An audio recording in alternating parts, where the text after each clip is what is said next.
Thanks for tuning in. If you're watching on YouTube, be sure to hit the subscribe button to stay up to date on all our latest video content. If you're watching on LocalGov TV, be sure to visit their website to see all of the content made for you by your local governments. Good morning. Good morning. Good morning. I'm Mark Daniel, and Alamance County Extension Director and Horticulture Agent, and this morning we're going to talk about lawn care. A lot of publications, handouts over there on the table that you need to have for future reference. So I'm just going to hit the high points. If we really went into lawn care, we'd be here for 3 hours. And I don't feel like doing that, so we'll do it an hour and talk about the handouts, and you can have any kind of questions you want. So the first thing you have to start with is getting my remote to work. We'll try one more time on that. Okay, so what you have to think about is your site.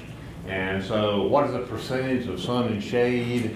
If you have got more than 50% shade, you probably can't have good grass. No matter what the advertisements tell you about shade, grass, and this and that, that's not true. You've got to have sun and shine to grow grass. There are some grasses that are more tolerant of shade than others. If you have a lot of shade, you're probably just not going to have grass. You may have areas where weeds won't even grow. If you can't get a weed to grow, you probably won't have grass. That's going to be a natural area almost certainly. Soil pH, we'll talk about that, how important that is for good grass growth. Pest resistance, drought tolerance is a big thing for us. So we had a lot of rain in May, and then it quit. So basically June, July, we had no rain. And so I had a pretty good yard this spring, but up until 2 weeks ago, it was mostly dead. So. Do you water? Well, I haven't, but actually, so starting last week, I started putting an irrigation system in the yard. My wife was not happy about dead grass, and as soon as the man came and started digging ditches, it started to rain. So we've had some 9 inches of rain in the past week while they're trying to put an irrigation system.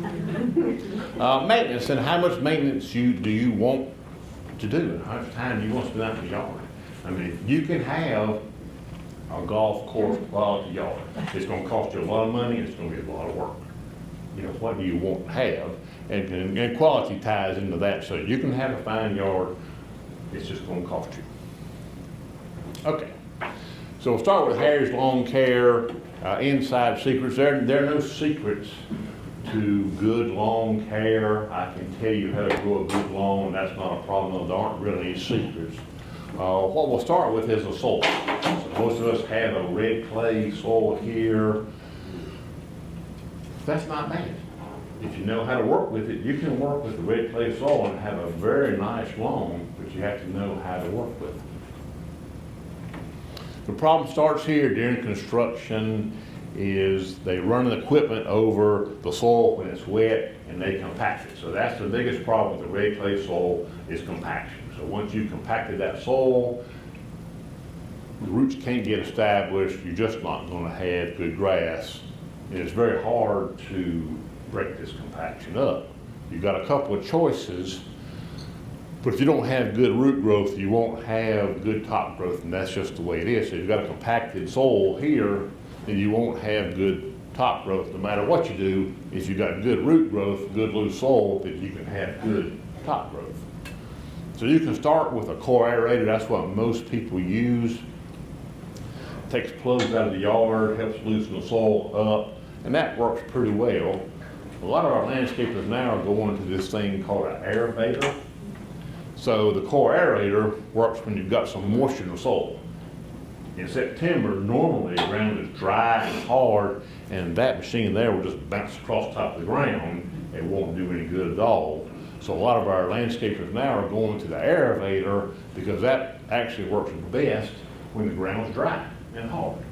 So it has these solid tines, and it's PTO driven, and so when the PTO is on, those tines go down into the soil and they vibrate and they fracture the soil. So you can sort of see here where the soil is all torn up and where the PTO is turned off, there's very little disturbance at all. So that thing shakes and shatters the soil, makes a really good seed bed, helps loosen up that compaction. So this is more common than the core aerator. What is PTO?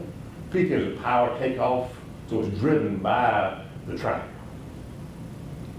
Now, a lot of them will have them on those front mount lawnmowers too, but it's a driven machine where the core aerator, it just rolls. We're going toward this a lot more. The best method is going to be somebody till it up. Of course, that's going to be very expensive to have guys come through there and tear the yard all the way up. That's the best way to do it because you get more loose soil, better root penetration, but it's going to cost you. So it depends on how much money you want to spend in order to have a good yard. Yes, ma'am. Haven't you done that in your fescue? Yes. It looks really good, but it still dies without irrigation. Yes.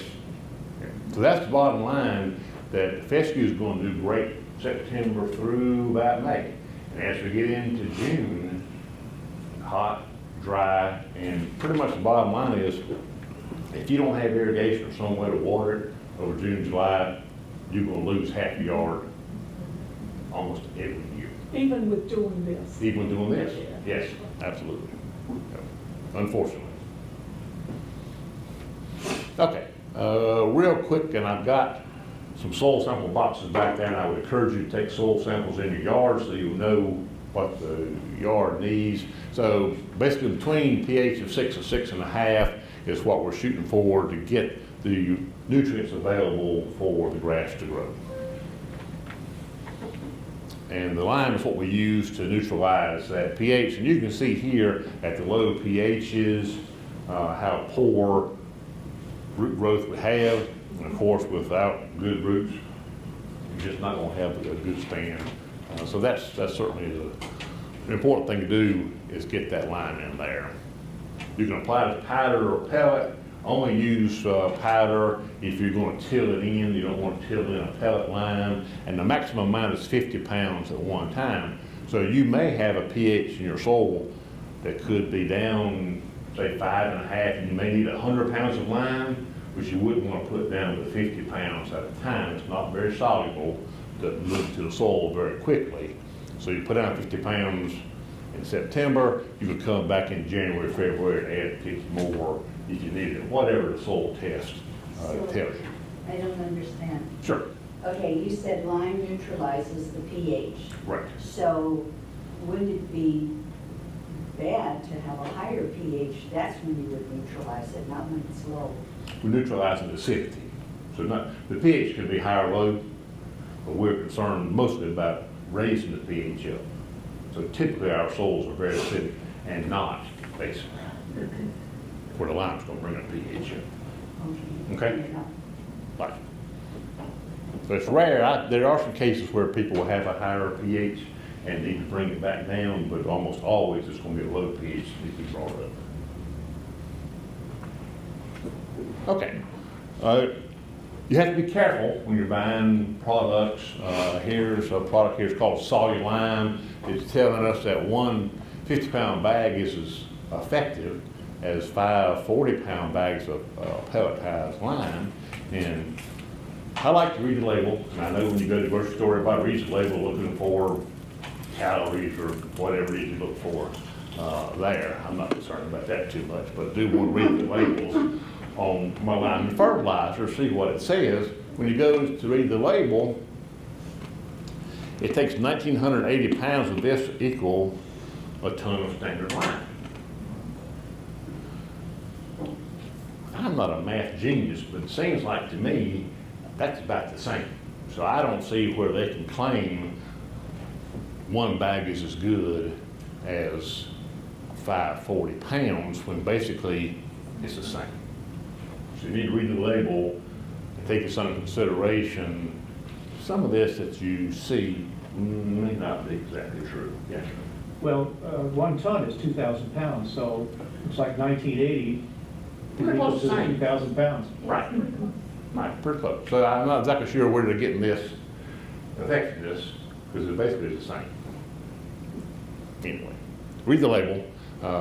They also have this fast-acting lime that you'll see at stores, and people buy this fairly often. And what they're saying is here, this is a finer ground material, so that's where it becomes more fast acting, is because it's a smaller particle size, and so it would react faster in the soil. But the problem is that 2,000 pounds of this equals 1 ton of lime. So it's the same really as a regular pellet lime, except for you're going to pay a big price for this. I forget now, this is like $15 a bag or something. It may react a little bit faster in the soil, but I don't think it's worth the cost of buying this product. Because even if you have a low pH, it's going to come up if you add lime. It may take it a month or two longer to use regular pellet lime, but you're still going to get that. Okay, so I say just use regular pelletized lime. That's going to be, I don't know what it costs anymore, $5 a bag or something. Certainly cheaper than the fast acting lime. It's and this is good here. So 1,800 pounds of this equals a ton of standard lime. So that's actually better than what you would get normally. Okay. Questions about lime? Like, what kind of area are you talking with a ton of lime? I mean, So it depends on what the soil test says. So sometimes it'll come back and it'll say you need 10 pounds per 1,000 square feet, or you might need 100 pounds per 1,000 square feet. It just depends on the soil test. but a ton would be ridiculous. Right. So what they're really showing there is they're just showing the equivalent of this product to a standard tube. So this actually is more effective than the standard lime because it takes less to be equal. Okay. All right. So we'll start on a fertilizer. So we know you have to have lime if you've got a low pH to get the pH up to neutralize the acidity. And we know that just plain old cheapest lime you can buy is probably going to be as good or better than some of these fancy limes. Same thing holds true with fertilizers. Lots of advertisements of all different kinds of fertilizers out there. You just need to know that when it says 10, 10, 10, that means that that bag is 10% nitrogen, 10% phosphorus, 10% potassium.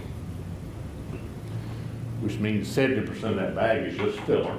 That's going to be sand or lime or whatever. Doesn't really matter. But you have to understand what those numbers represent. And then the problem becomes when you go to some of the stores and there are just dozens and dozens of different fertilizers there. It's very confusing trying to pick out, which one you really should get. And then you've got all of these different products out there, the Scott's 4-step system. It just goes on and on and on. And it's really confusing to know what you need. So the soil test is going to tell you that, but you've got Southern Turf Builder and Super Winterizer. What I'm telling you is the picture and the name don't make any difference at all. You look at the analysis, so you got a 26, 2, 13, 24, 3, 12. They're the same. Within a point or two, it's the same. There's no reason to buy Turf Builder in September and Winterizer in January to the grass. It's all the same. And there are some cases where this actually isn't what you need depending on what the soil test tells you. We'll get to that in just a little bit. Get that right now. So this is a soil report here, and basically what it's going to tell you is it's going to give you the pH here 6. You don't need any lime because that pH is within the range. Here 6.5, no lime. So we're good on pH on these samples here. As you get into the fertilizer recommendation, you see that it's 5 pounds of 2100. So in that sample there, you only need nitrogen. So what they're telling you is that the phosphorus index, potassium index are adequate. They're above 50. You've probably used a 10, 10, 10 in the past. Those nutrients are adequate in the soil. You don't need to apply them. So a straight nitrogen fertilizer is all you would need to get good growth in your grass. As you get down to the second sample, that's going to be 7 pounds of 15,014. So you've got adequate phosphorus, But your potassium, the last number is a little low, so they want some potassium in there. Now, the 15014 is going to be very hard to find. In that situation, I still would probably use a 10-10-10 fertilizer. You're getting a little extra phosphorus there, but that's okay. It's not going to be a real high number, and that will save you from trying to find this 15014 fertilizer, which is not common, hard to find, probably going to be expensive. So 10-10-10 is okay there. So as you're taking your soil samples, when the report comes back, if you have a question, you can call me or email me, and I can look at it online and sort of help you through, because sometimes they'll give you some recommendations of stuff that's hard to find. Or they might have, on some situations I've seen, 3 and 4 different fertilizers on the same yard. You don't want to have to do that. If you can, try to minimize the number of different products you have to buy. I can help with that. Can I? Sure. Does the grass leach the nitrogen, phosphorus, and potassium over time? Yes. So then you just have to do it? Right. How So, often? so the nitrogen moves very quickly in the soil, and it moves very quickly, taken up by plants very quickly. So nitrogen, we're going to apply that probably at least 3 times a year. Phosphorus is fairly stable in the soil, so once you get an adequate phosphorus level, it may stay that way for 2-3 years. Not a problem. Potassium, not quite as mobile as nitrogen, but still will go away. So potassium, you may have to apply once a year, maybe every other year, depending on what the level is. So nitrogen goes away very fast. Potassium is next. Phosphorus is last, because it stays in the soil. Yes, ma'am. I was just gonna ask about the nitrogen. It's got phosphorus and potassium up there, but it doesn't have a chart graph for nitrogen. Right, they don't measure that. It's so mobile in the soil and in plants that they don't even measure it. So what their assumption is, you always, almost always, you're gonna have nitrogen for a while. But it doesn't say how much necessarily. Well, yeah, so the set where it 21, goes, okay. 5 pounds of that 2100, and so that's based on 1 pound of actual nitrogen per 1,000 square feet. So the rate would depend on what the percentage is. So 5 pounds of 2100 is 1 pound nitrogen. The 7 pounds of 15014 is still 1 pound of nitrogen per 1,000 square feet. So depending on what the ratio is, will be the amount you use. So We'll look at that in on the just a minute. second example, you would use 10 pounds of 10-10-10 Right, right, to get the 1 pound of actual nitrogen. right. I think I may have that possibly. So one good thing about this is if you have got a recommendation that's like that 2100, you could use this 34% product, and that's going to cost you about 82 cents a pound for the nitrogen. If you use a 10-10-10 fertilizer, it's going to cost you 26 bucks basically to fertilize 10,000 square feet, where a straight nitrogen fertilizer may only cost you $8. So you're not adding nutrients you don't need, and you're also saving money. So that's one other good reason to take a soil sample, is to find out what you actually need. So if you don't need that phosphorus and potassium, you can save some money. Questions about that? And a soil sample is going to tell you all this. That's really sort of the bottom line here is soil test is free. The only thing it's going to cost you is the postage to mail the boxes down to Rocky. So you can leave them here if you wanted to, and we'll take them whenever we go, but that may be weeks. So I'd say this time of year, if you want to get a sample any time to do something in September for your yard, I'd go ahead and take the sample and mail it to Rocky. And turnaround time now is probably 2 weeks at the lab. So the sooner you got it down there, the sooner you get your results. And that'll tell you what you need. You know, is there phosphorus there? Is there potassium there? Do you need to apply those or not? So the recommendation is going to be add this 1 pound of nitrogen or whatever else. So basically it's going to be September, November, February. That's kind of your rule of thumb there. You would fertilize 3 times, depending on the weather. So there are times where it's hot, dry, you may not do the overseeding, the fertilization until 1st of October. If that's the case, then you just go October, December, March. Usually March the 15th is your cutoff time. You don't want to be fertilizing tall fescue after the middle of March. Now, lots of different sources here, so ammonium nitrate, ammonium sulfate, all these different straight nitrogen sources, and they're fairly commonly available if that's what Soil Report tells you. Is one more considerably more expensive than the other? I don't know that. Probably not per pound of nitrogen, they're probably pretty close to the same. You know, the advantage in using something like a 34% is you don't have to spread as much. So the rate on that would be like 3 pounds per 1,000 square feet versus calcium nitrate, that's gonna be like 7 pounds per 1,000. It's applied twice as much. But that's not a huge deal, but it is a little bit easier to not have to spread so much. So we talk about fertilizer rate, so everything is based on that 1 pound of actual nitrogen per 1,000 square feet. So if we divide 100 by the nitrogen percentage, that gives us our rate.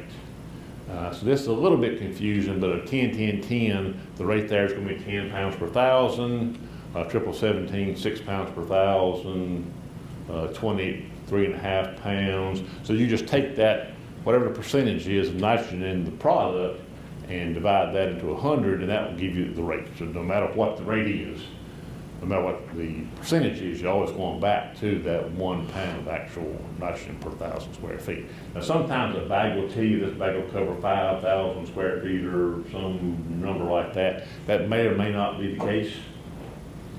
You may still want to do the math to make sure that what they're saying on the bag relates back to our 1 pound of nitrogen per 1,000 square feet. If you don't add enough nitrogen, does that mean it's like whatever you've added is nothing, or does it really help the grass at all? It really helps Even grass. a little bit? Even a little bit. Okay. Yes. Other questions about the rates? Yes, ma'am. Okay, I don't have a question about the rates, but my lawn care service, which is Integrity, and the guy that owns that said that he was in your class and he Yep. knows you. Yep. Okay, he showed up at my house about 3 weeks ago, and when I saw them out there, I was like, stop, you don't do this in the summer. What are you doing? You know, it was like my grass was dead, it was dry, and so he said that he was putting out something that was like, I guess it was mainly, and he cut the thing outside the bag because he knows he's got to do that for me. And he told me to bring it to you, but I didn't do it because Gail was over and I didn't have time to look for it. But anyway, it was mainly nitrogen and maybe some lime or something. And he said it would help with the dead spots and stuff. But I know what it was. He wanted the $81 in the summer because he doesn't make anything in the summer. And I told him, I said, look, I'm a master gardener, I've been through Mark's classes, and you're not supposed to put out fertilizer after March. So he knows that. But, you know, I understand, and my grass is really pretty now with this great, with the rain and all, and he did a good job aerating, so I know that if I really annoy him, then I'm gonna have him for the rest of my lawn care. So I just gave him his $81, even though I know that it didn't do any good. If anything, it probably hurt it because the grass was so stressed out at that time. Right. So you may get lucky just because we had rain in the past Yeah, week. yeah. You know, had you put that down Mhm. and you didn't have rain, it may not have been beneficial. Well, we didn't have rain for like 3 weeks after he put it down. And so it's, you know, but now it's like, well, you know, my grass, I've got sun, and I mean, it's not all fescue. There's like all kinds of yucky stuff in it, but it looks so good. It is so thick. I have the luscious lawn in the neighborhood, you know, after it rains, of course. Right. Can I just react, because that's what happened to me. I get told this information, and so I believe it. But when you go on the internet, it tells you you can fertilize in the summer. No, I know, but it's wrong. But how do you know which is wrong? Because you listen to what Mark says. Oh, I see. You're choosing what to believe.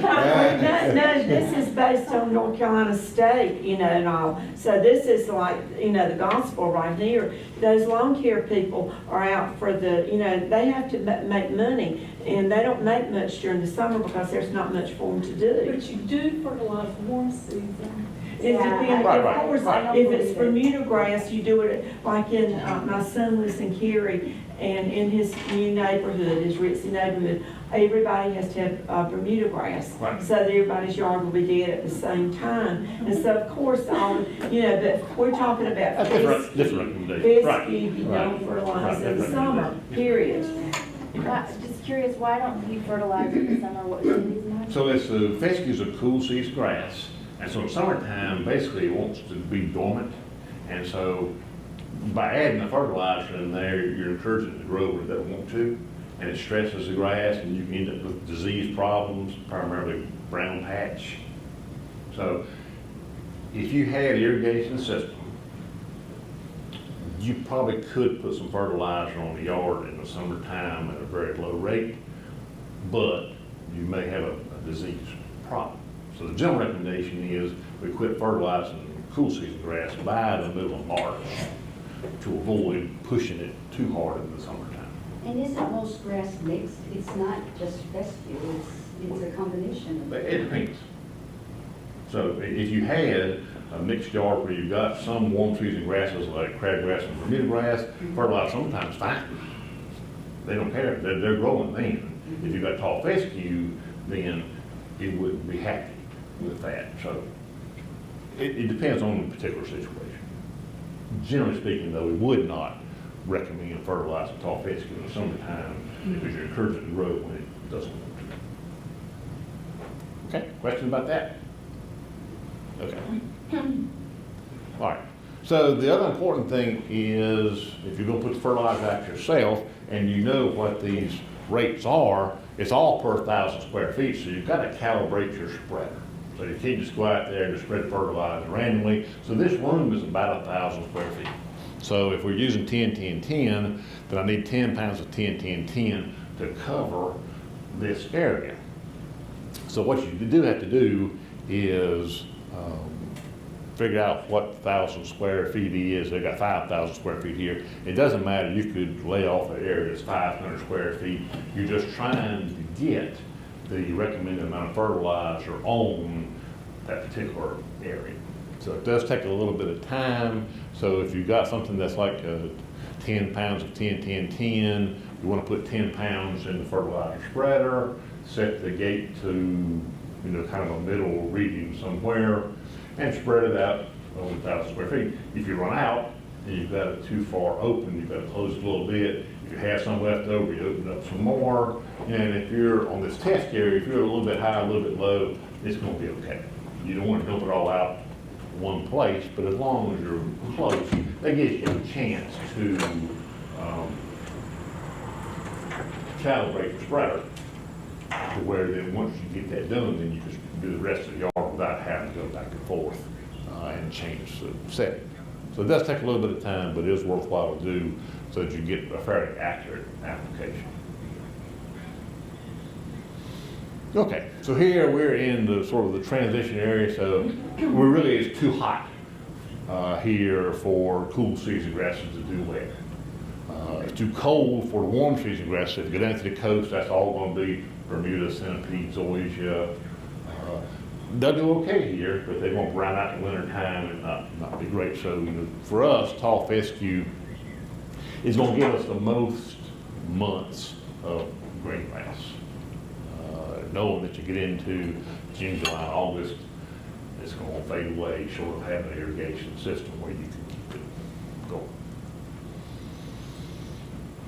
So they grow best in the spring and fall. Of course, growth is going to slow in the summertime, and we're looking for soil pH between 6 and 7. So here's your calendar here. It shows where you're going to get a lot of growth in the spring, growth in the fall, and you see the relationship between root growth and shoot growth. So as the grass is growing, you're going to have a deeper root system that's proportional to the top growth. So if you don't have good root growth, you don't have good top growth. They go hand in hand. So what's important with that is that you want to mow this tall fescue as high as you can. So 3.5 or 4 inches is ideal for that. So people tend to like to mow their yard real close. And when you do that with tall fescue, then you're decreasing the amount of roots you've got, you're gonna increase the amount of weeds you have. If you don't have good coverage of the soil, weeds will pop up, so cutting tall fescue short is not beneficial. Makes the grass unhappy, makes the weeds happy. Now, if you've got a warm season one like Bermuda, cutting it short is fine, that's what they like. The tall fescue does not like to be mowed short. Okay. We'll talk about seed a little bit here. So there's things that you'll see terms. So a blend is what you would use most of the time, and that's going to be 2 or more cultivars of, say, tall fescue.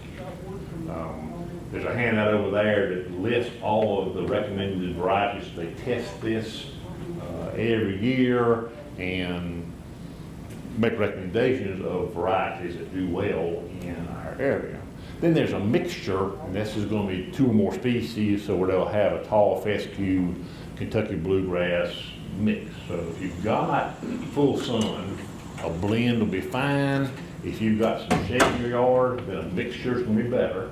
Kentucky bluegrass is more tolerant of shade than tall fescue is.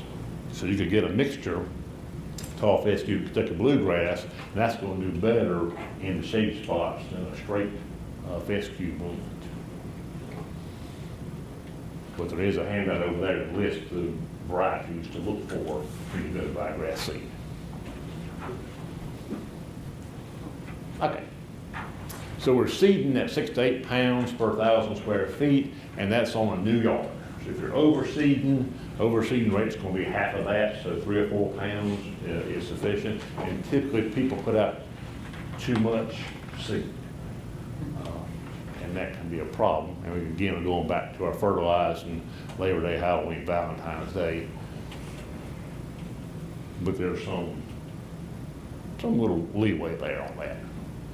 Okay, seed labels, and we won't spend a lot of time with this. There is a handout there that you could use if you really wanted to go and look at seeds. So it's a seed checklist that will talk about all these different things here. Again, a lot of seed out there. It's very confusing. You see this advertisement of grassology. No more weekly mowing, no more fertilizing, no more weeding. If it sounds too good to be true, it's almost certainly too good to be true. You look at the label and you see, well, actually, half of this bag is a Go and Grow coating. So half the bag not even grass seed. Well, the Go and Grow coating it's not really beneficial. And what I do a lot of times is I germinate grass seed on a brick. Bring it in here. People have seen this. I didn't do that this time. But germinate grass seed, no big deal. You can germinate grass seed anywhere you want to. On a brick, on your driveway, whatever. As long as it's got some moisture, it's going to germinate. The important part is having that get established, growing roots into the soil. So it's got some coating here, which helps keep the seed moist, and it'll germinate great. But it's not going to live. It's not going to certainly do any of this stuff at all, unless you've got the soil prepared. You can't just throw this out on top of the ground and hope for the best. It's not going to work. Kentucky 31 is old standby. Does pretty well. And you could look at the label there, and it talks about the seed, crop seed, weed seed, all these things. This is the information you're looking for to see. Kentucky 31 actually has some pretty good brown patch resistance, but it's a more coarse kind of a pasture grass that people don't really like to look up too much. But it does pretty good, full sun situation. Here's a Kentucky 31 here. The thing to see here is noxious weed seed. So noxious weed seed are weeds that are hard to control. So we've got dock, plantain, sheep sorrel. You don't want this. It's in this bag of seed, so if you go wherever and go buy this bag of grass seed and seed your yard, you have just seeded your yard with weeds, bad weeds. It's legal, it's on the label, so you know what's in there. You just gotta look at that label very carefully and see what that is. But there's seed out there you'll find that have these noxious weed seeds in them, and that's bad news. Southern Gold, here's a blend, and I believe all of these were actually on the recommended variety list, so a full sun yard there, that's pretty good.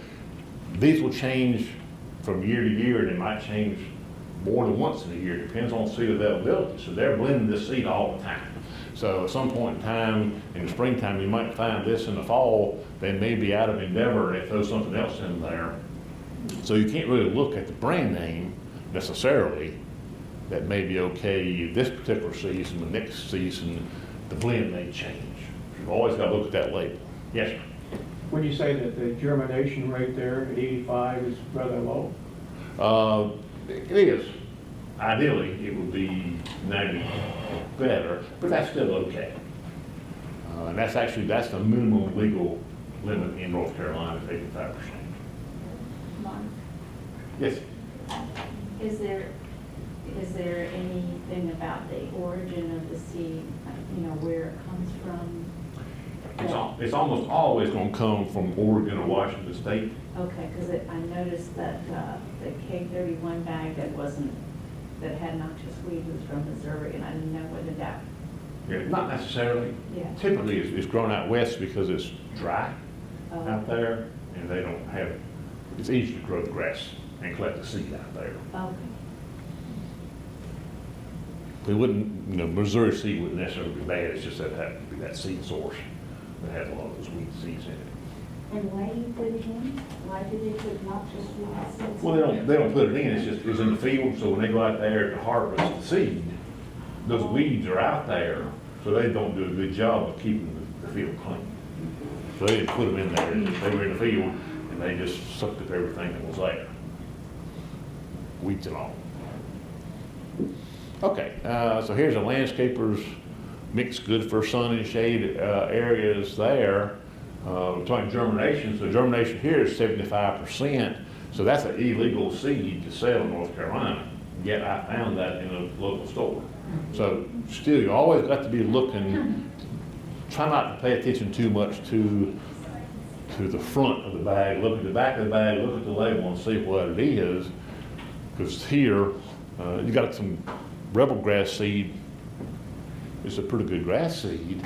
I don't know about Brockton, but germination is poor here, so you have to use more seed in order to get a decent stand. Still, that should not be sold. The Rebels, again, good grass seed here, no noxious weed, very little weed. See, that's a decent grass there. It's all Rebel, but see, that's okay. You just want germination 90%. So it's the kind of thing where you just need to look at that label and say, oh yeah, well, that's fine. Nothing wrong with that one at all. Top choice is a white quarrel seed. I like the white quarrel seed. They're out of Garner. They use typically a lot of the recommended varieties that have been tested down in the NC State in that area. So here you got a Rebel, Honky Tonk, Firecracker. All of those were recommended when this picture was taken. Germination 90%. No other crop seed, no weed seed. This is a really good grass seed here. So inert matter, you got a little bit of dirt in the seed, but that's a real good clean seed there. Yes, sir. Mark, where can you find off-plant seeds like that? This will be found at independent places like Farm Services, Raymond Feed and Seed, Medon Shrubbery. Will carry a white quarrel brand. You won't find this in the box stores. Is it more expensive? It would be a little bit, yes, probably. But I think it's a better seed than some of the others that are going to have some weed seed content in it. Because the ideal situation is when you go through all this work, you want to have a good yard. You don't want to be planting weed seeds that you've got to control later on. Okay. All right, question on seed. So read the label very carefully. Try not to get caught up in the advertisements and the claims that they make about, miracle seed, because it really isn't such a thing. So we're getting pretty close to the time to where we start planting seed. So mid-August, maybe a little early, I'd probably shoot for the first part of September, depending on the weather. And there've been cases where the first part of September is still 90-some degrees and dry, and unless you've got a way to water it, I wouldn't try and sow grass the first part of September. You can go later. So they're saying mid-October.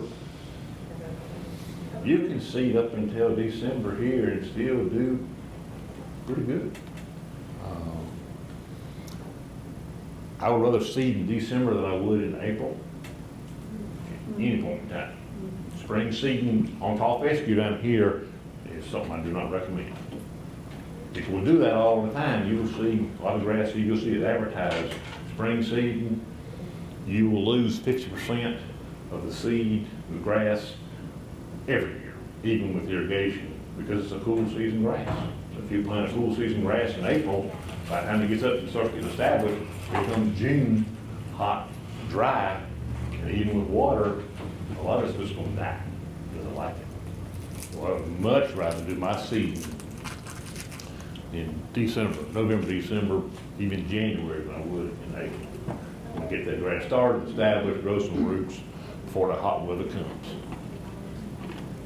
Mark, Yes, ma'am. if you do aeration in your lawn, do you want to plan that so that you do your grass seed and your fertilizer just as soon after that as you can? Do you? Right, right. So as soon as you can, now that people are using the aerators, they can get in a little bit earlier, because there have been cases where we didn't have rain until 1st of October, and then you're aerating over seed and things.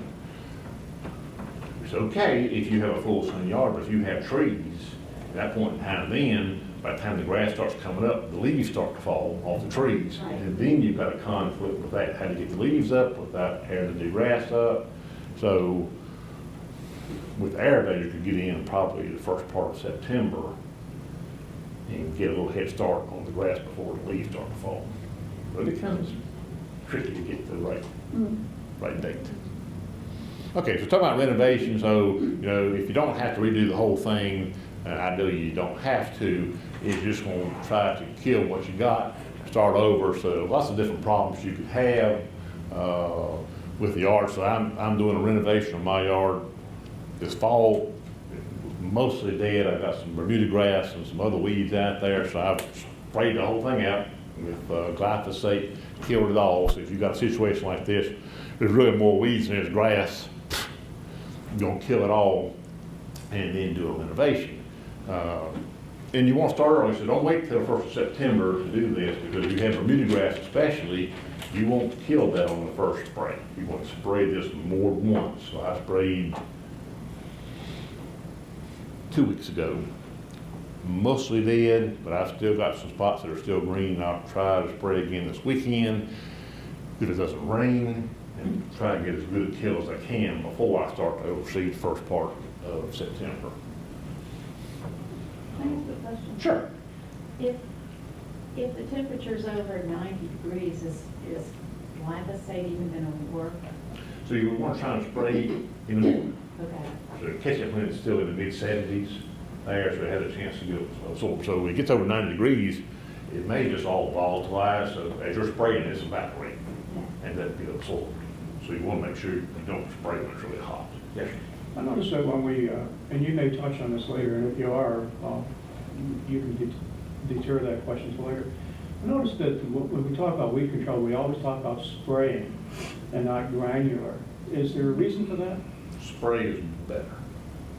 So the granular products, they recommend very much like the weed and feed kind of things. So the deal with those is that those granules have to stick onto the leaf surface. And so the leaf has to be wet. Generally speaking, about half of the granules fall off the leaves, so you don't get very good control. Now we'll talk about this more in just a little bit, but you get much, much better control with a spray because you're getting better coverage than you would with granules. Granules is much easier to apply, but unfortunately it's just not as effective. I'll talk about that more in just a second. Okay, with the rain, I noticed that in my grass, the weeds are so happy, you know. They're popping up now. And last year, this time of year, I got the weed killer I hooked onto my hose sprayer because that was easy for me to use. And it did a wonderful job. It just killed the weeds and left, the grass and all. And then by the time he reseeded, it was, all of that had taken, I had dead spots and he was, putting new grass there and all. Right. And so I'm thinking, oh my gosh, it's time to get that hose sprayer hooked up and start spraying again. Right, and you have to be careful because Yeah. some of these things have a waiting period. Yep, that's right. So you it have could to be, do it now, like probably. 30 days, so Mhm. if you spray now, then you gotta wait at least until September 9th. Got 30 days for that herbicide to Yeah. get gone before Right. the new seed out. Last year, he didn't overseed until probably about the end of November, December. And the grass came up fine. The people that got overseeded early, we had that dry spell and it sit on top of the ground. So it just happened that he Right. waited later. And my weed killer had plenty of time and Yeah, everything. weather makes a huge difference in how Yeah, these it things, how they things grow. Okay.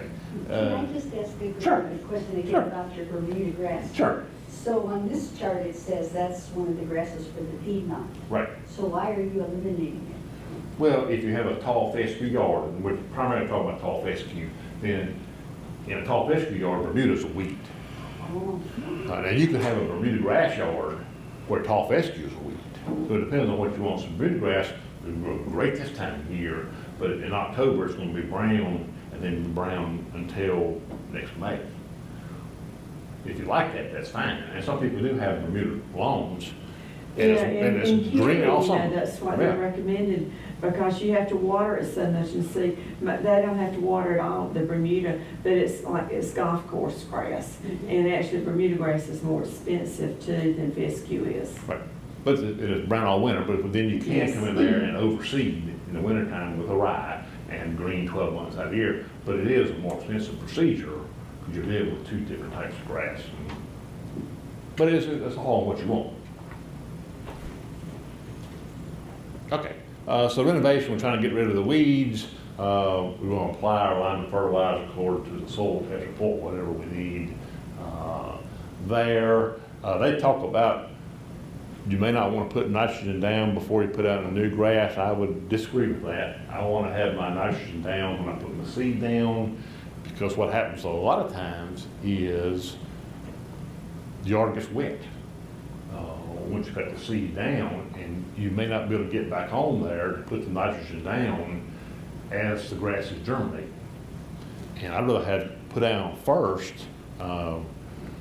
have it there so as the grass germinates and just trying to grow, it's got some nitrogen there, and not worry about trying to come in and put it down after the fact, because you may be late. I'd rather have it down first. Because you're gonna put it down at least 3 times anyway. Yes, ma'am. Are you going to talk about thatch, removing thatch? Thatch normally is not an issue with tall fescue. Thatch is normally an issue more with warm season grasses.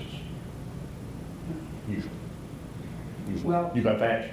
I had a brand new, everything that you said here, brand new, beautiful lawn in the spring.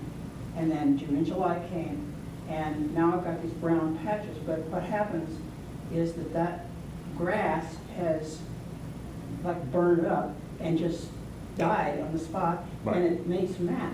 Right, right. Which is not necessarily a problem. So when they come in there and aerate or aerate, whatever it is, that actually helps to be like a little mulch. So I instead of putting down wheat straw, that kind of is your mulch to hold moisture in the soil. Close mowing can help. Suck that up. Not before, Yeah, yes, real close. yeah. Great, thank you. That's not bad. So when you're putting the seed down, you want to go in opposite directions there, so you just have good coverage, ideally, if you can. You want to make sure the soil's loose as best you can. You've got to have good loose soil in order to get the roots to grow. So go back to the core aerating. So it's got to be done when the soil's moist. If the soil's hard and dry, it's just not going to work at all. You've got to make a lot of different passes in order to get that soil loosened up. So there, our machine again, you can sort of see the cores that it's pulling up out of the soil. So when the ground is moist, it works very, very well. It'll pull these cores out of the ground, and this is what you get here. So instead of having this compacted soil, you've got these holes where moisture nutrients can get into the soil, and you get new root growth there, and it makes the grass very happy. Excuse me, is that a good source for soil test material? You could, generally speaking, on the soil test, they want you to go down on 4 inches, and usually those cores aren't quite that deep. But it's okay. I mean, you can still use them. You can still use them if you wanted to. It'll skew your results a little bit, but I can help you with that. Then there's the aerator. So hard, dry soil aerator works pretty well to shake the soil, give you a pretty good seed bed there. So either one of those are fine. Establishment here, talking about getting the seed down. This is probably too much seed, really. Something like that is better. I mean, each seed could make a clump. Those tall fescues are a clump on the grass, so each seed makes a clump like this. So you've got 20 seeds in a 3-inch area. That's really too thick. It's better to go lighter than it is thinner, because most of that seed, when it germinates, is going to get choked out and die. So you don't need to use that much seed there, because if you buy a good seed, it's going to be expensive, so you're wasting some money by putting it out quite so big. What was the significance of the key? Just to give you some scale. I'm not sure. But that's just, the seed's just too thick.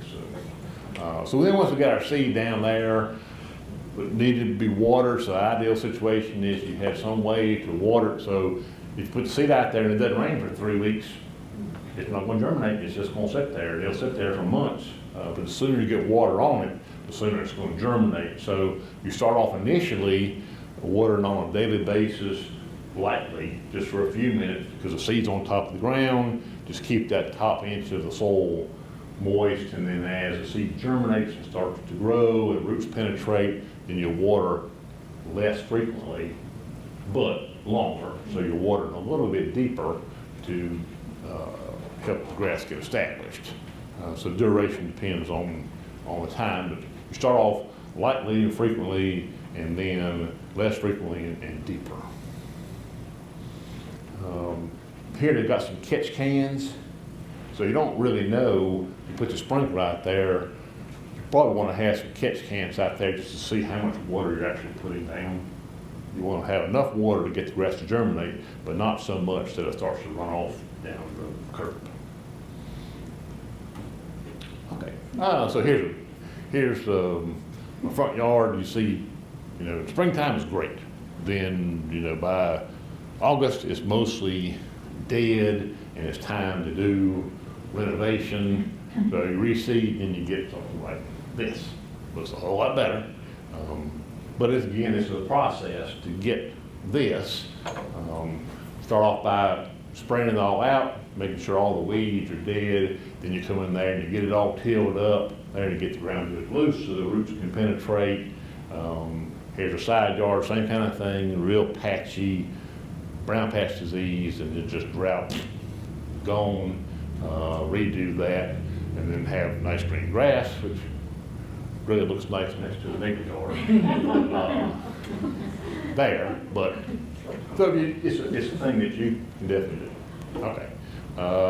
We hit weeds real fast, and crabgrasses are probably the most common weed that we have in our yards, and really it's fairly easy to control. Goose. I don't think so. The crabgrass is winning. Okay. We'll talk about that. All right, so the ideal situation here is there's a pre-emergent herbicides that you can use, Barricade, Pendulum, a couple of them.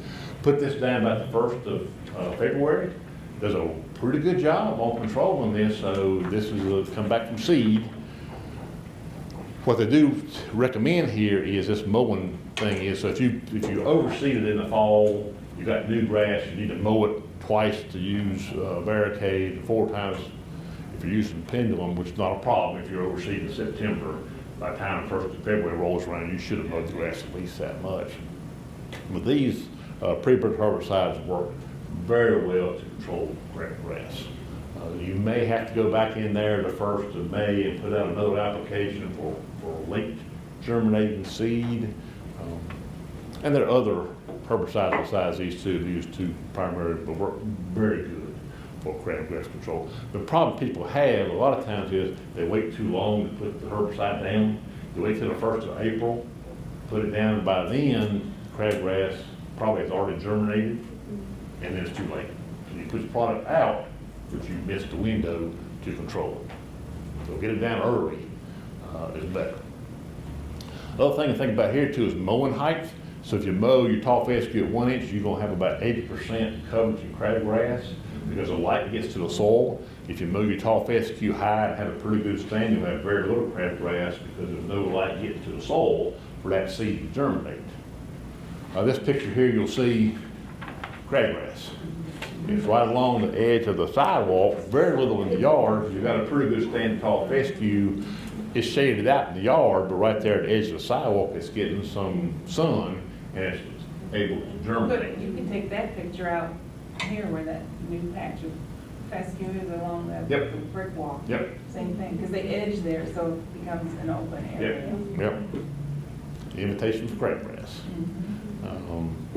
So here we're talking about the granular products here. So the weeding feeds are very common. There's a couple of problems with this. It's okay in February because you're putting out fertilizer then. However, the crabgrass preventer is not going to work well at that point in time.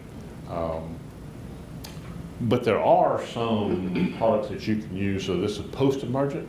So if you did not cut out your crabgrass product, or you just got a strip by the sidewalk, there's no need to put out a pre-emergent over the whole entire yard. You can wait till it comes up, then you can spray it out with one of these post-emergent sprays. That works pretty well too.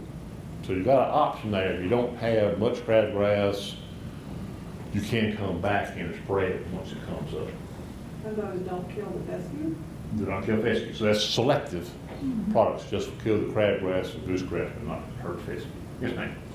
Can you use those products in your flowering plants, or, because there's a lot of crabgrass in our. You can, you just have to be careful. Okay. Right. Because the drift, especially on the trimec,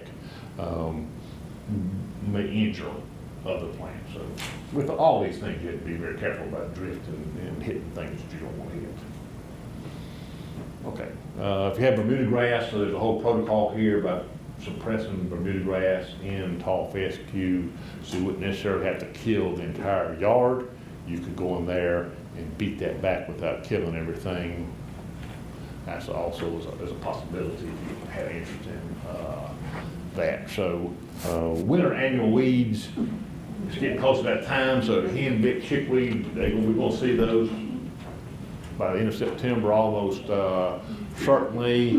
While they had the weed and feed products for that, still the rule of thumb is they're not going to work very well because it's got to stick to that leaf.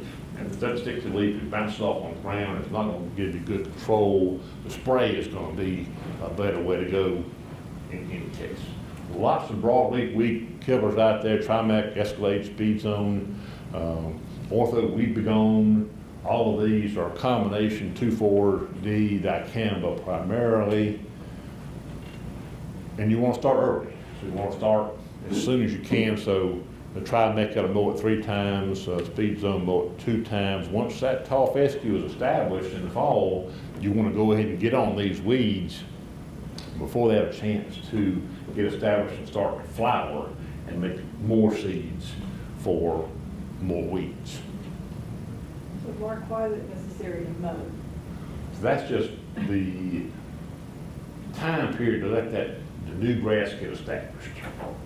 So rather than saying 60 days, someone will say 60 days, they want that new fescue established, roots established before you start to spray. If you start to spray these things when the grass is just germinating, you may injure tall fescue. So Laura, you wouldn't put out a pre-emergent now No, to, like if you're gonna oversee this fall? would not. Okay. But because then the pre-emergent, most of these are probably good for 60 days. Yeah. So then that makes you into the middle of October before it's overseed, except for if you have annual bluegrass. So if you have annual bluegrass, you would use a pre-emergent and wait because that's the only way to control it. So, Mark, yes, sir. do we have a schedule which would be a yearly schedule, which would indicate on it time to seed, time to spray, time to fertilize, time to launch? Yes, so I think I have a tall fescue lawn maintenance calendar Yeah, it's right here. over Did you there. get this? Right, which gives you a schedule of when to do This is the what. lawn maintenance And it calendar. may also be in that Carolina Lawn publication. Carolina Lawns? We got a publication of that. But what I would tell you is that we've done a lot of stuff really fast. And you probably gonna still have questions. So I would say you can call me or email me at any time for particular questions, because it's impossible to cover all this. There's a lot to try to remember all these things and all these little particulars. But, you know, if you have annual bluegrass, you would use pre-emergent this time of year. If you don't, you wouldn't, because that interferes with overseeding. So it's a fairly complicated procedure to go through all that. Oh, that was in there anyway. So Pretty close to rocket science. I wouldn't say that. I wouldn't say that. But it's not, you know, you see the advertisement on TV and they say you buy this, you buy that, and you've got this lawn that's perfect and never has to weed, mow, or water. That's just not true. You can have a perfect lawn, but it does require some inputs and some time. It's just not as simple as what they would want you to do. Yes, ma'am. What is your email address? So I have, well, I should have cards. Chris, would you get some of those bookmarks? So we got bookmarks that have my email address on there. Chris will go get some of those. But I'm glad to help. But really, I can't cover all the particulars in an hour's time, but I can certainly help you, Would you rather have an email than a phone call? no matter whatever you want to do. Yes, ma'am. Okay, is this class pretty much over? Yes, ma'am. Okay, I want to say something to the Master Gardeners. Okay. We have a trip coming up in September to the North Carolina Zoo. And I noticed that our plant sale is on September 19th, and our fabulous trip to the North Carolina Zoo is 1 week after that. Okay. So be planning on going. And if you're not a Master Gardener, you guys need to get signed up for the new class that's coming up. But it's going to be fun. We'll go over and we'll look at the plants and all in North America. And then we'll have a fabulous lunch in downtown Asheboro. And I'm working on all the particulars, so you'll soon be getting all the details on that. So go on and put that on your calendar. Last spring, my daughter and my grandchildren, all of them were here. We went to the North Carolina Zoo. The first time I've been since they first opened years ago, and I was just so amazed. That is an amazing place, and we really need to be proud to have that here in North Carolina. Thank you. So, Other questions about grass? Yes, ma'am. Like, when we're looking at the grass seed, is there like a shelf life that grass seed gets old and it won't germinate as well? Do you know what I mean? Like aging? Use about a year. A year About a for year. the seeds. Yes, ma'am. I have a question.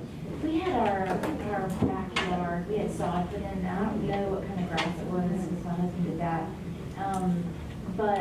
And I have a friend that's a landscaper, and he said that we have too many oak trees for the grass to survive in there.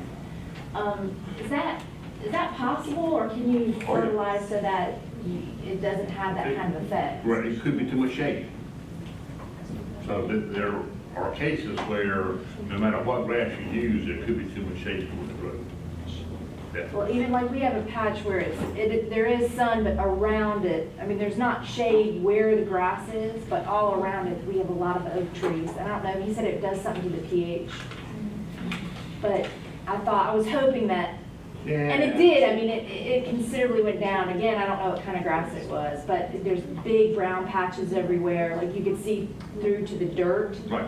And I thought, well, maybe he's right, but Yeah, so I get a soil sample, that way you can check on pH. If pH you can correct.